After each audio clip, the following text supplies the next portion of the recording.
I've been in the LPO for 17.5 years.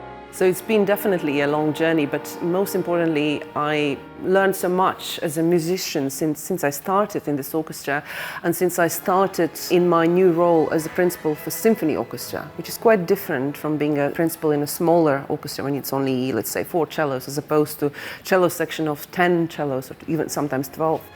There's a lot that you need to understand how to drive, if I can have that kind of analogy, bigger car, that kind of feeling of how can you help to make sure that 12 people breathe and react in the same way. The principal is obviously the flagman, it's the person who leads the section, and in many ways principal should be as a role model of how to play a particular phrase, a particular way, and also a bridge between, let's say, conductor and the section, you know, what kind of vibrato we're going to use, or non-vibrato, or what kind of articulation, or bow stroke, or sometimes fingerings, and also communicate with other principals. In many ways, I think that section needs to be also very co-active or proactive, so they are also participating in this, but at the end of the day, principal is the one who does make that decision. I feel so much more comfortable when I'm on stage with other people, and by that I mean when I'm actually in real collaboration with other people.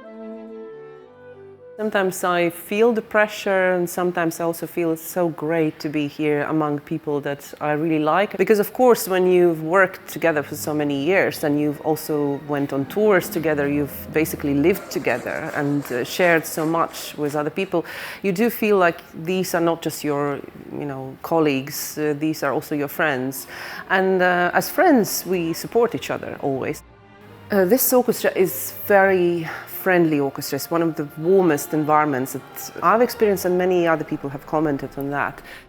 You can't be rivals with each other. You cannot be enemies with each other. You need to be friends. You need to be, in some ways, forgetting yourself in order to accommodate someone else. This is how it works. It's a real conversation. And I think this is how this orchestra plays. It's the most flexible, the most chamber sort of music-like orchestra that I've ever experienced in my life.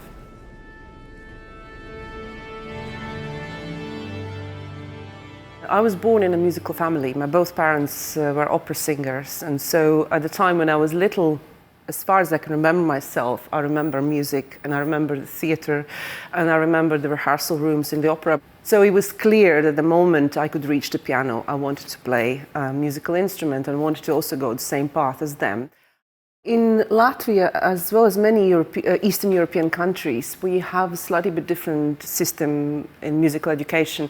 We have special music central schools that kind of have this very thorough, quite strict musical upbringing that already prepares you for academy. There were tough years, but there were also amazing years because I had amazing teachers there and really very, very thorough music education until I was 18. Then I went to the academy. I studied for 2 years in academy in Latvia. And then I won a scholarship to study here in London for a year at the Guildhall School of Music and Drama. And I enjoyed it so much that I knew that I wanted to stay in this country, or at least continue my education here in London, and particularly the Guildhall with my teacher, Stefan Popov. And so I stayed for another 4 years, so I had 5 years in Guildhall after Latvia. I first started in Latvian Philharmonic Chamber Orchestra, which was my first job.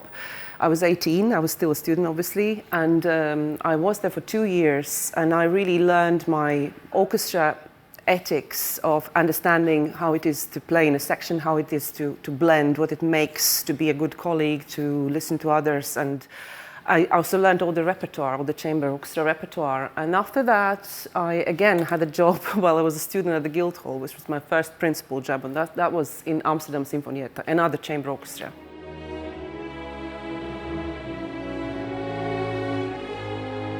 But when I look back and remembering particularly proud moments of my section, I would say is when we did the ring cycle of Wagner.